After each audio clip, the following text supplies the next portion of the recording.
awaalka mar walba ilo weyni habkii inuu soo korsanay nolosha nala soo martay aabalaanta markuu aabihiin u dhintay kadib ciidii macaan waxay joogtaa xerada qaxootiga dhagaxley meesha aan ku soo barbaaray inkasta meesha aan ku dhashinin laakiin meesha aan ku soo barbaaray waxaan ku soo bartay way meesha joogtaa okay hooyaday adiga loo sheekay bad wallaahi hooyaday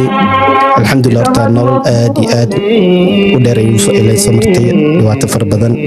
oo kaliya xitaa af kaliya aan ka sheegi karin maxay kula soo martay hooyaday horta waxaan dhihi karaa hooyaasha adduunka ugu fiican hooyo walba qof boys way la fiican tahay hooyo xun ma jirto hooyo bay wada fiican yihiin si hooyo waxay ka mid tahay inta hooyo ifka saaran hooyaasha ugu wanaagsan kaliya awaalkeed af ere aan ka dhaho mise loo shii inta halkan aan ka sheego bulshada aan wadaago kaliya kuma soo koobi karo marka ugu horaan hooyadii awaalka hore waxaa waaye awaalka mar walba ilo weyni habkii inuu soo korsanay nolosha nala soo martay aabalaanta markuu aabihiin u dhintay kadib nolosha nala soo wadaagtay ayadoo qofna garab aan ka haysanin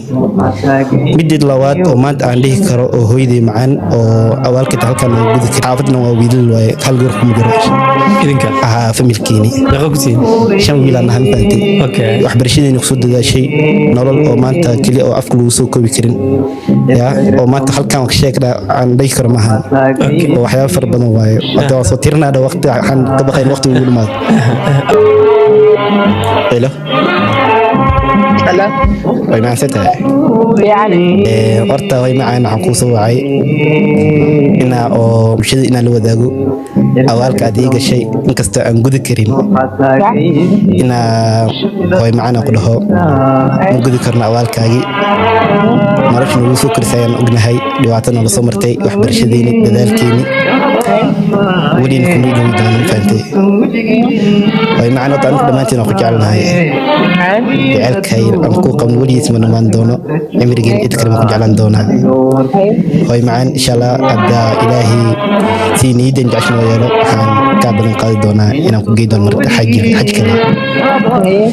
awalka sababta la ku geeyo kar malahan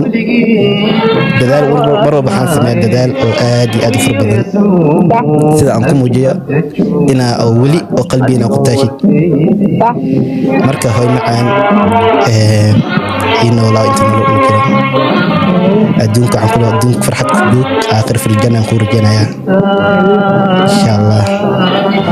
hay leeyla dadina wallahi ma sha Allah ducadii qabtaa ku soo ducay maanta adii ya qaadir kulli shantiin baa soo ducay ma sha Allah wallahi sinida jacashaa macaan la ku yeelo ma sha Allah barakeeyo amiin arfa birsa ma dhahay hada ala noo aqbal amiin ya rabbi amiin ما شاء الله السلام يا معلم ان شاء الله خير وفي الجنه ان شاء الله يا معلم خير في كلامك ايوه